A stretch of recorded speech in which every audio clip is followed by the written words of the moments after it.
The secure software development lifecycle is about integrating security into every stage of how software is created. In the previous video, we covered the first phase, security requirements, and how to define what your application must and must not do to remain secure. If you have not watched that video yet, I recommend starting there before continuing this. Everything in today's video builds on those concepts. So once your team understands what needs to be protected, the next step is designing how to protect it.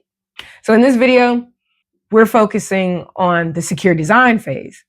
And we'll look at what this phase includes, who should be involved, the common challenges teams face, and an exercise you can use to introduce secure design thinking into your own projects. Secure design happens immediately after the security requirements phase. So think of it as turning requirements into actual architecture. The focus is on how components interact, how data moves through the system, and where security controls should be placed. If security requirements define what must be secured, secure design defines how you will secure it. Let's use an example. Imagine you're building a customer-facing API that allows users to upload profile photos. The security requirements might say files must be validated for type and size, files must be stored securely, uploaded content must be scanned for malware, and things of that nature. The secure design phase is where decisions are made about how to achieve those outcomes. Will files go into an isolated storage bucket? Will scanning happen through a background worker or serverless function before the file becomes available? What permissions does each service need, and which permissions should it explicitly not have? Another example is a payment system. So requirements might say sensitive payment data must never be written to logs. Cardholder information must comply with PCI DSS. Secure design determines how logs are filtered, how the database is separated from application logic, and whether encryption keys are managed in a secure service such as a key management system rather than stored directly in the code. Now, this is also the stage where you create data flow diagrams. Data flow diagrams help you clearly see where data enters and how it's processed, as well as where it leaves the system. So these diagrams often reveal unexpected or risky paths that were not visible before. So just like with security requirements, secure design is not only the responsibility of the security team, their responsibility of architects, developers, DevOps engineers, and product managers. All of those people should at some point, contribute. Security brings recommended controls, obviously, but the engineering and product teams bring the knowledge and how the system actually works. It's part of product security. And so the purpose of secure design is to detect and eliminate weaknesses before code even gets brought up. So fixing a design flaw during a planning session takes minutes. Fixing the same flaw in production costs time and money, and sometimes public trust and reputation, right?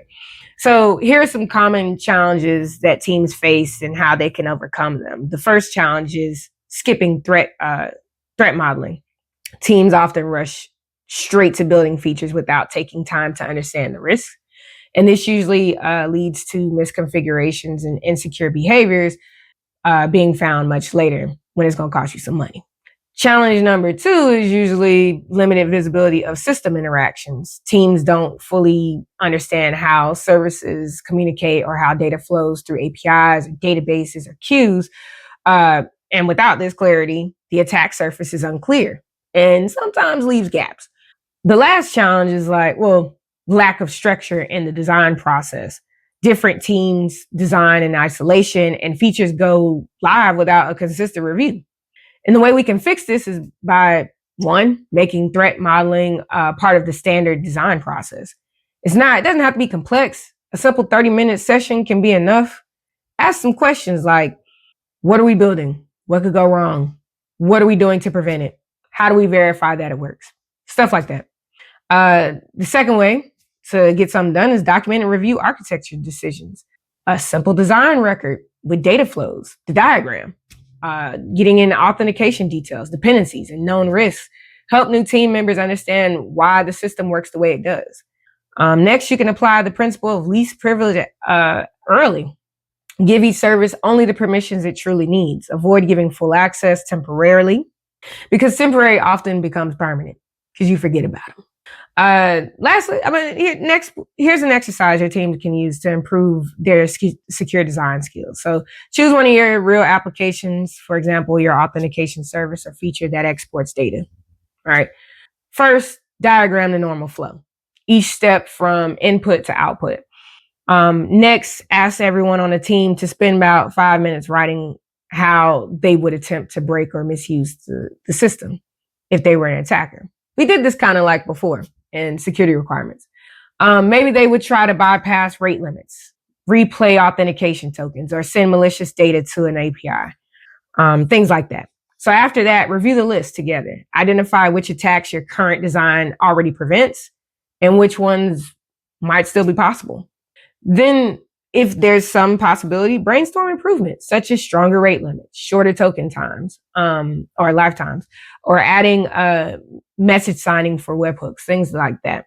This exercise basically shifts the mindset from how do we build this to how could this be abused? And that shift is the foundation of secure design. And that's it. I hope this video helps you understand the secure design phase, why it matters, who should participate, and how your teams can start applying it to their sprints. In the next video, we'll move into a deeper thing, which is secure coding, a deeper phase, where those design decisions turn into code that actively enforces the security. So until then, see you next time.